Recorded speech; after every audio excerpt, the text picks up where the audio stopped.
With the dream of becoming the first female firefighter, a young woman dresses as a man and enlists to fight a criminal who wants to destroy New York. Today we're going to recap the story of the movie, Fireheart, from 2022. After his wife perished during childbirth, firefighter Sean even tried to continue working in firefighting while taking care of his daughter, but he couldn't reconcile the two and decided to end his career and start working as a tailor. Despite this, Georgia dreams of following in her father's footsteps and becoming the best firefighter in New York, which is why she spends her days playing with her dog Amber. Even with her father's successful career, Georgia doesn't seem to have the same gift and fails at every try, almost injuring herself several times. To make her give up her dream, Sean talks to his daughter and argues that it's still 1920 and that's why women are forbidden to become firefighters. Feeling that everything is unfair, Georgia says that she wants to save people just like her father, forcing Sean to be tougher and say that she will never become a firefighter. Determined to prove him wrong, Georgia waits for her father to go to sleep and goes to the top of the building to improvise a training camp. 10 years later, a group of firefighters responds to a fire in a theater and approaches the auditorium, noticing a curtain of colored smoke and strange music in the background. As they are approaching the fire, the team leader asks them to prepare the hoses and opens the door to the auditorium, but as soon as they enter, the firefighters' eyes start to glow and they all go into a kind of hallucination. At home, Georgia and her father are working together as tailors, meeting the demands of all the neighbors. While working, they listen to the radio and learn about the attack by the criminal known as the arsonist, as well as the disappearance of the firefighters. When they've finished work, father and daughter go to the front of the house for ice cream when a fire truck passes the door, which makes Sean say he's relieved now that she no longer has the dream of fighting fires. Unbeknownst to him, every night Georgia waits for her father to go to bed and goes out onto the terrace to train, improving her skills with the dream of one day becoming a firefighter. While the girl is training, Mayor Jimmy arrives in front of the apartment and starts talking to Sean. Curious, Georgia comes down from the building and hides under the car listening to the mayor talk about the arsonist's crimes. The man then tells him that all the firefighters have disappeared and that Sean is his last hope of solving this mystery. Although reluctant, Sean accepts and says he will need a team, asking the mayor for a chemist and a driver. The next day, Sean lies to his daughter saying that he has to go away on business for a few days, but the girl knows the truth and rushes him to get him to leave soon. After her father leaves, the girl starts planning how she's going to help with the case and decides to dress as a man, going out with her new look and walking to the fire station downtown. When she arrives at the place, Georgia is delighted and climbs into the truck while imagining herself fighting fires, but she ends up activating the horn and attracts Sean's attention, who asks her to get together with the other volunteers. With the team complete, Sean says he will be the captain and the mayor introduces the volunteers, who are nothing like the fire leader asked for. Instead of a chemist and a driver, Jimmy recruited a self-taught physicist called Ricardo and Jim, a teenage taxi driver. When he sees that there is an extra recruit, Sean asks who he is and Georgia introduces herself as John, a firefighter from another town who has come to help. As he claims to have experience, Jimmy advises the captain to take on the recruit and Sean gives in. Although his team is far from ideal, the fire alarm soon sounds and the captain leads the team to the first incident. As they drive through the city streets, Sean says they can't waste any time and Jim tells him not to worry, speeding up and driving in the opposite direction to cut across the road. Due to the absurd speed, Georgia's mustache ends up detached and ends up in the back of the truck, forcing the girl to get out of her seat and balance on the vehicle to retrieve the object. At that moment, Jim makes a sharp turn and Georgia hangs out of the truck, almost being smashed against the wall as the driver takes a shortcut down a narrow alley. When they get back on the road, Sean forbids the team to take any new shortcuts and Jim ends up passing out, falling asleep at the wheel while they are still on the wrong side of the road. After a few seconds, the man regains consciousness and makes one last, not very smooth turn, arriving at the theater earlier than planned. There, the team finds the same purple smoke coming from the top of the building and they go to talk to the police captain who says the building is empty. With this confirmation, Sean says it's time for action and asks John to extend the hose. Despite spending the last 10 years training, Georgia doesn't know how to regulate the water pressure and begins to rock back and forth until she is thrown to the ground. To prevent the situation from getting even more out of hand, Sean jumps on the hose and stops the water flowing, getting into a fight with John. With no time to lose, the captain decides to let it go and asks Ricardo to collect a sample of the smoke.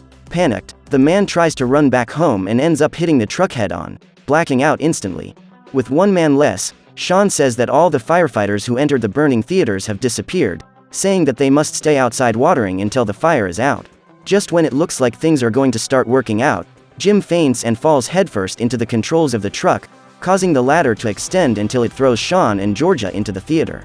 There, the captain says that this wasn't the plan and that they should leave as soon as possible, but as soon as he turns around, Georgia sees something passing in the mist and decides to go after it. Even without a mask, the girl runs through the smoke in search of the arsonist who suddenly appears behind her. Shrouded in mist, the villain says he wasn't expecting new firefighters and throws a glass sphere in the girl's direction, turning on a gramophone that plays suspenseful music. At that moment, Sean appears and manages to fend off the arsonist, then runs for the exit. Even though she's out of breath, Georgia picks up the glass sphere on the floor and only then looks for the exit, which makes Sean even angrier. After all the confusion, he goes to talk to the team and asks why Jim fell asleep, discovering that he faints every time his emotions get the better of him. Despite this, Sean is even more upset with John, who lied about having experience, saying that he no longer wants him as a member of the team. At that moment, the police captain appears and says that the fire has already been extinguished, saying that the firefighters are free to go in and carry out an investigation. Upset, Georgia goes after her father and apologizes for lying, saying that being a firefighter has always been her dream and promising not to let him down again. Even though he's upset, Sean decides to forgive the newcomer and invites him to investigate the theater. On stage, the two realize that everything has been burned, but that for some reason, the objects retain their original shape, despite turning to dust quite easily. Analyzing the environment, Georgia finds the point of impact and realizes that the fire was started from the stage, implying that the arsonist sees himself as an artist. The girl then shows her the glass sphere that the arsonist threw at her and says that it must be the explosive that started the fire, making Sean excited about the discovery. Outside, the captain goes to talk to the mayor and discovers that he has organized a press conference to promote himself. Realizing this, Georgia talks to her father and says that Jimmy could be the arsonist, but Sean doesn't think he's guilty and says that the rookie is jumping to conclusions. After the conversation, Sean asks John to go home and walks off in the direction of the subway. At that moment, Georgia realizes that she didn't think of how to get there before her father and runs home in desperation, asking Amber to distract Sean while she climbs through the bedroom window. The next morning, Georgia convinces her father to take Amber to work and takes her roller skates to the fire station, holding onto a truck to get to the fire station before he does. When Sean arrives, Georgia tells him that Ricardo has managed to discover some of the elements inside the sphere, but that he can't analyze it completely because the glass is unbreakable. In addition, the girl shows the box of evidence and tells him that there is now only one theater on Broadway that hasn't been attacked yet. While the police prepare a siege of the place, Sean takes the opportunity to train the rookie in firefighting, but the flames are too hot and melt Georgia's makeup, forcing her to run away from her father. In the next stage, Sean takes his daughter to the rescue simulation, but the girl gets too excited and ends up going in too early, being hit when the door explodes. Sean then says that firefighters should be prudent and think before they act, claiming that she is confusing courage with stupidity. Despite her failures, Georgia learns quickly and manages to make progress in just a few hours. When it gets dark, the firemen go to the last theater and find the great singer Laura Devine rehearsing on stage. Sean then asks why the police captain didn't evacuate the theater, and he replies that he tried, but every time Laura went back to rehearse. Wanting to get information, Sean goes to talk to the singer and asks John to talk to Pauline, Laura's newly hired personal assistant. While talking, Georgia can't find out anything relevant, only that Pauline has been working on Broadway for over 20 years, but has never been successful. On stage, Sean tries to ask Laura to leave the theater, but the woman refuses and orders Pauline to pull her back. Despite her assistant's best efforts, the rope mechanism can't support Laura's weight and she ends up falling on stage. Feeling guilty, Pauline sits down on the stairs and begins to mourn. Wanting to motivate her, Georgia tells her never to give up on her dreams, and Pauline replies that it's easier for men. To prove her wrong, Georgia reveals her true identity and tells of her plan to become the first female firefighter in history. While talking to Pauline, Georgia sees the mayor entering the theater and decides to go after him, following him to his dressing room. There, the girl sees Jimmy playing the piano and realizes it's the same tune the arsonist played when he threw the sphere at her, confirming that he is the criminal. Suddenly, Sean appears behind Georgia, who is startled by a blow to her father's neck. After recovering, the girl says they should get back to the fire station as soon as possible and uses the disc that was in the evidence to test it, discovering that the sphere reacts to sound. Suddenly, the glass begins to crack and the sphere explodes at a certain point in the song, sending everyone looking at the object into a hallucination. Realizing that the fire is spreading, Georgia asks Ricardo to take everyone outside and uses the fire extinguisher to put out the flames. Now that they know how the arsonist activates the spheres, the firefighters ask the police to evacuate the city center and leave for Laura's theater. In place, Sean leads his team, who position all the hoses pointing towards the stage, which is where the arsonist usually stands. With everything ready, Georgia goes outside to wait for the attack when Pauline calls her. Excited, the girl says that she has listened to Georgia's advice and has decided to quit her job to follow her dream, saying that she will just take her bag inside the theater and then leave. As soon as Pauline enters, the alarm starts ringing and the police captain appears, saying that the fire is not concentrated on the stage this time, but spread throughout the theater. Worried about Pauline, Georgia warns him that there is still a civilian inside the theater, and Sean decides to go in with his team to rescue her. Using a hose to avoid getting lost, Georgia follows a direction until she finds Pauline unconscious. To help her friend, the aspiring firefighter starts dragging her to the exit when the ground gives way underneath them, causing Pauline to fall into the flames without Georgia being able to save her. Just then, Sean appears and stops the newcomer from going down after her, saying that it's too late and ordering him to leave the building. Very upset, Georgia says that she wanted to become a firefighter to save people, but that she failed at her first attempt. To comfort her, Sean tells her that after being appointed captain, he went to attend to a fire in an apartment. With a couple trapped inside the building, Sean and his team cut through the walls and try to rescue them, but despite their efforts, the mission failed. Despite being devastated, Sean says that he needed to get over it for his daughter and that real firefighters need to accept that bad things happen.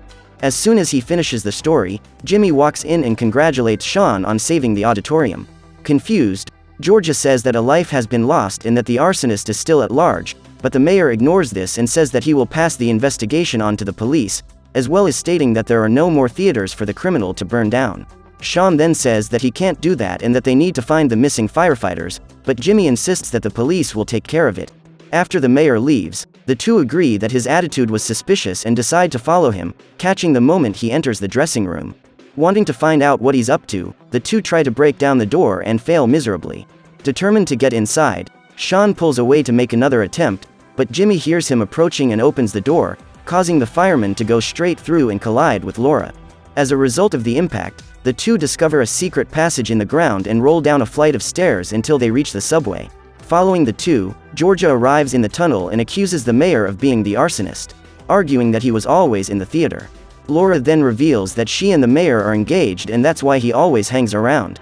While the humans are talking, Amber finds a fireman's hat and warns Sean, who suspects that the firefighting team is there. Following the tracks, father and daughter arrive at a door at the end of the line, discovering the arsonist's laboratory.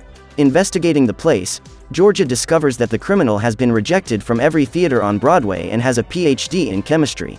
Looking for more clues, Georgia finds a pamphlet talking about the arsonist's real final plan: an explosion from the top of the Chrysler Building, a new skyscraper being built in the city.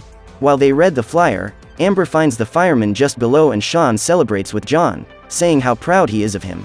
Seizing the opportunity, Georgia removes her disguise and reveals her true identity, hoping that her father will be proud of her too. Despite this, Sean doesn't seem happy at all and feels as if he has been tricked, refusing to allow his daughter to continue working in firefighting. Confused, Georgia asks why and says that she drew her blood as a firefighter, but Sean denies it, revealing that he is not her father. Out of options, the man reveals that the couple he couldn't save were Georgia's real parents. Despite not rescuing them, Sean managed to get the couple's daughter back, promising that he would protect the girl with his own life. The man then tells her that if she becomes a firefighter, she will be taking many risks and he will no longer be able to keep his promise. While Georgia is processing the information, the arsonist throws a bomb between the two of them and manages to hypnotize Sean. After the explosion, the criminal approaches and attacks Amber, revealing himself to be Pauline, who faked her own elimination. With Georgia on the ground, the villain tells her that the two are enemies of society and says that they should burn down the city together, inviting the aspiring firefighter. Obviously, Georgia refuses and Pauline activates a cloud of toxic smoke that begins to cover Sean, leaving soon after. To save him, Georgia runs to the laboratory and tries to break down the door, but it doesn't work and she has the idea of removing the pipe at the top. Now that there's no more gas coming in, she goes into the lab and rescues Sean, who wakes up after getting some fresh air. After being saved by his daughter, Sean recognizes that he was wrong and asks her to go after Pauline while he helps the other firefighters. Together with Jim and Ricardo, Georgia chases the arsonist's car to the building under construction. When she arrives at the place, Pauline takes the freight elevator and Georgia jumps after her, hanging onto a rope until she reaches the top. On the top floor of the building, Pauline unloads all her bombs into a gas pipe and turns the valve until it pressurizes. With her keyboard, the woman uses a hook to get to the top of the beams while Georgia climbs trying to get out of the elevator. Just then, Sean arrives and realizes where Georgia is, but as there is only one elevator in the building and the stairs have not yet been finished, he has no way of getting up there to help. When the pressure is finally high enough, the pipes in the building explode and the chemical grenades fly out of the windows, scattering all over the city. To help his daughter, Sean starts looking around and sees a building across the street. With a rope and a hook, the man climbs up to the terrace of the building and tries to throw his improvised spear, but ends up missing. At that moment, Georgia finishes climbing the elevator and Pauline starts the music to activate the bombs, making them light up. Racing against time, Georgia sees where Pauline is and starts to run towards her, but she remembers Sean's lessons about thinking before acting and starts to come up with a plan. So the young woman comes up with the idea of turning off the power to the amplifier and starts looking for the socket. As soon as she locates the object, Georgia plans a route and springs into action, running up the ladders and pulleys until she reaches the wire. To help his daughter, Sean tries to throw the hook again and this time he hits it, but the cable ends up coming loose from his hand and he has no way of getting to the other side. At that moment, Georgia removes the power cable and stops Pauline's music on the last chord, preventing the city from exploding. Determined to get revenge, the villain crosses the construction site on a zipline and hits the firefighter in the chest, causing her to fall out of the building. Luckily, Georgia manages to grab onto one of the power cables and hangs on to the outside. Wanting to knock her down, Pauline stands on the edge of the building and starts pulling on the power cable. Suddenly she becomes unbalanced and falls, forcing Georgia to hold her up. With the two about to slip, Jim reaches Sean with a cab and together they jump to the other building, managing to pull the two girls out before it's too late. After preventing the destruction of New York, Sean goes to Georgia and delivers a box with some belongings he managed to save from her biological parents. Even happy with the gift, the girl says that Sean will always be her real father and hugs him. At the commemoration ceremony, the mayor congratulates the firefighters for saving the city and asks Sean to give them each a gold medal, symbolizing their bravery and determination as real firefighters. So what did you think of this movie? Leave it in the comments below. And if you liked the video, like and subscribe for more movie recaps. See you next time.